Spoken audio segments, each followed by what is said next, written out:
Hello viewers, welcome to கடலை கடை. நம்ம இன்னைக்கு என்ன பார்க்க வந்திருக்கோம்னா, இந்த உலகத்துல எத்தனையோ அதிசயமான நிகழ்ச்சி நடந்துட்டு இருக்கு. அதுல ஒண்ணுதான் டைம் டிராவல். இந்த டைம் டிராவலை பத்தி ஏகப்பட்ட யூடியூபர்ஸ் பேசியிருப்பாங்க, எல்லாம் பண்ணியிருப்பாங்க. ஆனா நம்ம இன்னைக்கு பார்க்க வந்திருக்கிறது ஒரு உண்மையான சம்பவம் தான்.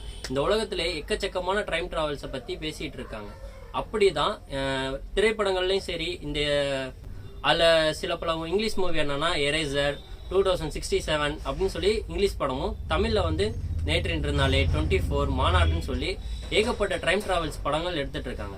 அப்படி பார்க்க வரையில இந்த உலகத்துல டைம் டிராவல்ஸ் நம்மளாலையும் பண்ண முடியுமா, சாதாரண மனிதர்கள்னாலையும் இல்ல இது கற்பனைக்கு அற்பாற்பட்டதா, அண்டில திரைப்படங்களை காட்டுறது மட்டும்தான் டைம் டிராவல்ஸா அப்படின்னு நம்ம நினைச்சிட்டு இருக்கோம். அந்த மாதிரி உண்மையான சம்பவம் ஒண்ணு நம்ம உலகத்திலேயே நடந்திருக்கு. அதை பத்தி பார்ப்போம், வாங்க லைவா போவோம். நிகழ்ச்சிக்கு போறதுக்கு முன்னாடி நம்மளுடைய சேனலை புதுசா பார்க்குறவங்க நம்ம சேனலை சப்ஸ்கிரைப் பண்ணிங்க. உங்களுடைய கருத்துல கமெண்ட் செக்ஷன்ல கமெண்ட் பண்ணுங்க. அதே போல வந்து லைக் பட்டன்ல ஒரு லைக்கை போட்டுருங்க. நீங்க போடக்கூடிய ஒவ்வொரு லைக்கும் எங்களை வெவ்வேறு காணொலிய வேற விஷயங்கள் சொல்வதற்காக உதவும் அப்படின்னு சொல்லிட்டு வாங்க நிகழ்ச்சிக்குள்ள போகலாம். வெல்கம் டு கடலை கடை.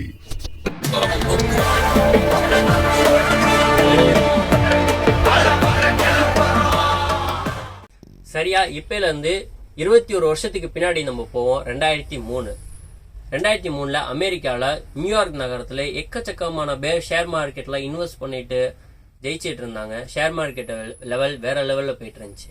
அப்படி ஒரு காலகட்ட நேரத்துல தான் ஆண்ட்ரூ கார்லஸ் சொல்லி 44 வயசு தக்க ஒரு மனிதர் வந்து ஷேர் மார்க்கெட்ல வெறும் $800 மட்டும் இன்வெஸ்ட் பண்றாரு. வெறும் $800 இன்வெஸ்ட் பண்ண ஆண்ட்ரூ கார்லஸ் 2 வாரத்துல $350 மில்லியன் சம்பாதிக்கிறாரு. அதாவது இந்திய பண மதிப்புக்கு 60,000 ரூபாய் மட்டும் இன்வெஸ்ட் பண்ண ஆண்ட்ரூ கார்லஸ் 2 வாரத்துல சம்பாதிச்ச தொகைங்கிறது இந்திய பண மதிப்புல 7,000 கோடிக்கும் அதிகம். இப்படி ஒரு மிகப்பெரிய தொகையை சம்பாதிச்சதை கண்காணிச்ச அமெரிக்க உளவுத்துறை நிறுவனமான FBI இது எப்படி சாத்தியமாகும், இவர் நிச்சயமா ஏதோ ஒரு கோல்மால் பண்ணி தான் இவ்வளவு பெரிய தொகையை சம்பாதிச்சிருக்காரு அப்படின்னு சொல்லிட்டு அவரை கண்டுபிடிச்சு அவரை கைதும் செய்யறாங்க. இது எப்படி அவர் செஞ்சிருப்பாரு, ஷேர் மார்க்கெட்ல ஏதாச்சும் தில்லுமுல் பண்ணிருப்பாரான்னு யோசிச்ச FBI அவரை கைது செய்யறாங்க. கைது செஞ்சு அவரை விசாரிக்கிறப்ப அவர் சொன்ன ஒவ்வொரு பதிலுக்கும் FBI வந்து ஒரு பக்கம் சிரிப்பாவும் இருந்து, ஆனா ஒரு பக்கம் அவர் சொன்ன விஷயத்த ஆச்சரியப்பட்டு கேட்டாங்க. அப்படி ஆண்ட்ரூ கார்லஸ் என்ன சொன்னார்னா, நான் இந்த வருஷத்தோட மனிதன் கிடையாது, நான் இந்த நூற்றாண்டோட மனிதன் கிடையாது, நான் வந்து 200 வருஷத்துக்கு முன்னாடி வந்த மனிதன், நியூட்ராண்டை சேர்ந்த ஒரு மனிதன். நான் டைம் டிராவல் பண்ணி நான் இந்த வந்திருக்கேன். எனக்கு வந்து ஷேர் மார்க்கெட்ல எந்தெந்த கம்பெனில எவ்வளவு இன்வெஸ்ட் பண்ணா சம்பாதிக்க முடியும்னு எனக்கு தெரியும். அதை வச்சுதான் நான் $800 இன்வெஸ்ட் பண்ணி $350 மில்லியன் வந்து சம்பாதிச்சேன் அப்படின்னு ஆண்ட்ரூ கார்லஸ் சொன்னதும் அதை கேட்ட அவரை விசாரிச்ச FBI அதிகாரிகள் எல்லாமே சிரிக்க ஆரம்பிச்சிட்டாங்க. என்னடா இப்படி பொய் சொல்றானே அப்படின்னுட்டு. இருந்தாலும் அவரை பத்தி ஆண்ட்ரூ கார்லஸை பத்தி முழுமையா விசாரிக்கணும் அப்படின்னு முடிவு பண்ண FBI அவரை பத்தி தகவல்களை திரட்ட ஆரம்பிக்கிறாங்க. இது ஒரு புறம் நடந்து கொண்டு இருக்க ஆண்ட்ரூ கார்லஸ் என்ன பண்றாருன்னா, ஒரு லாயரை பிடிச்சு தனக்கு ஜாமீன் வேணும் அப்படின்னு சொல்லிட்டு அவரு கோர்ட்ல வந்து அப்ளை பண்றாரு. அதை விசாரணைக்கு ஏற்ற நீதிபதி என்ன சொல்றாங்கன்னா, ஒரு டைம் கொடுத்து $1 மில்லியன் நீங்க வந்து பிணையத்தொகை கட்டினா உங்களுக்கு நாங்க ஜாமீன் தர்றோம் அப்படின்னு சொல்லிட்டு நீதிபதி சொல்றாரு. ஒரு பக்கம் FBI வந்து தங்களுடைய விசாரணையை முடிக்க விட்டுருக்காங்க. ஆண்ட்ரூ கார்லஸ் என்ன பண்றாருன்னா, நீதிபதி கொடுத்த அந்த நேரத்துக்காக வெயிட் பண்ணிட்டு இருக்காரு. ஆண்ட்ரூ கார்லஸ் வெயிட் பண்ண அந்த நீதிபதி கொடுத்த அந்த நாளும் வருது. அன்றைக்கு நீதிமன்றத்துல நீதிபதியும் ஆண்ட்ரூ கார்லஸ் விசாரிச்ச அதிகாரிகளும் ஆஜராயிருக்காங்க. ஆனா ஆண்ட்ரூ கார்லஸ் அங்க வரல. மாறா அவர்கிட்ட இருந்து ஒரே ஒரு கவர் மட்டும் வருது. அந்த கவரை பிரிச்சு பார்த்த நீதிபதிகள் அதுல $1 மில்லியன் பணம் இருக்கு. எந்த பிணைய தொகை கேட்டாங்களோ அந்த $1 மில்லியன் ஜாமீன் தொகை மட்டும் இருக்கு. ஆனா ஆண்ட்ரூ கார்லஸ் ஆஜராகல. எங்க ஆண்ட்ரூ கார்லஸ் வரல, அவரை கூப்பிட்டு வாங்க அப்படின்னு சொல்லிட்டு நீதிபதி கேட்கறாங்க. உடனே அவர் விசாரிச்ச FBI அதிகாரிகள் அவர் வராததை பார்த்துட்டு உடனடியா ஜெயிலுக்கு போறாங்க. அங்க சிறையில போய் அவரை தேடுறாங்க. அவர் அடைக்கப்பட்ட அந்த சிறை அறையில அவர் இல்ல. அதனால முழு ஜெயிலையுமே தேடி பாக்குறாங்க. முழு ஜெயிலையுமே ஆண்ட்ரூ கார்லஸ் தென்படல. ஒருவேளை அவர் ஜெயில விட்டு தப்பிச்சிருக்கலாம்னு சொல்லிட்டு கிட்டத்தட்ட வெளியில பல இடங்களையும் விசாரிச்சு பாக்குறாங்க. தேடிக்கிட்டே இருக்காங்க. ஆண்ட்ரூ கார்லஸ் மட்டும் கிடைக்கவே இல்லை.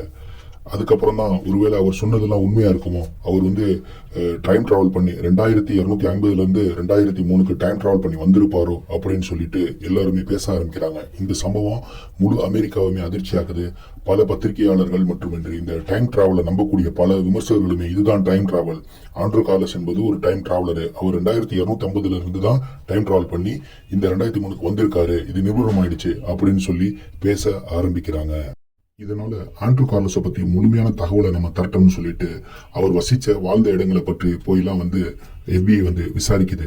ஆனா அவர் எப்ப 2023 மார்ச் மாசம் 21 வந்து இதுல வந்து அப்டேட் பண்றாரு, அதாவது ஷேர் மார்க்கெட்டை இன்வெஸ்ட் பண்றாரோ அதுல இருந்து கிட்டத்தட்ட 2022 டிசம்பர் மாசம் கிட்டத்தட்ட ஒரு 3 மாதங்கள் மட்டுமே அவரை பற்றிய தகவல் கிடைக்குது. அதுக்கு முன்னாடி அவர் எங்க பிறந்தாரு, எங்க வளர்ந்தாரு, அவருடைய பெற்றோர்கள் யாரு, இவர் இப்ப என்ன பண்றாரு, இத்தனை வருஷம் அவர் என்ன தொழில் பண்ணாரு, எந்த டீட்டெயிலுமே FBIக்கு கிடைக்கவே இல்லை. அவரை பற்றி எந்த தகவல் கிடைக்காதனாலையும், அதாவது அந்த 3 மாதங்கள் மட்டுமே அவரை பற்றிய தகவல் கிடைச்சதுனாலையும் ஒருவேளை FBI கூட நினைச்சிருக்க அவர் ஒரு டைம் டிராவலர் கூட இருக்கலாமோ அப்படின்னு FBIயும் நினைச்சிருக்குமோ என்னன்னு தெரியல. ஆனா இந்த இந்த வழக்கானது இன்னும் நிலுவையில தான் இருக்கு. கிட்டத்தட்ட 21 வருடங்களா இந்த வழக்கு வந்து விசாரணை இருக்கதான் செய்யுது. ஆண்ட்ரூ கார்லஸ் உண்மையிலேயே டைம் டிராவலரா? அதை பத்தி நீங்க என்ன நினைக்கிறீங்க அப்படிங்கறத நம்ம கமெண்ட் செக்ஷன்ல சொல்லுங்க.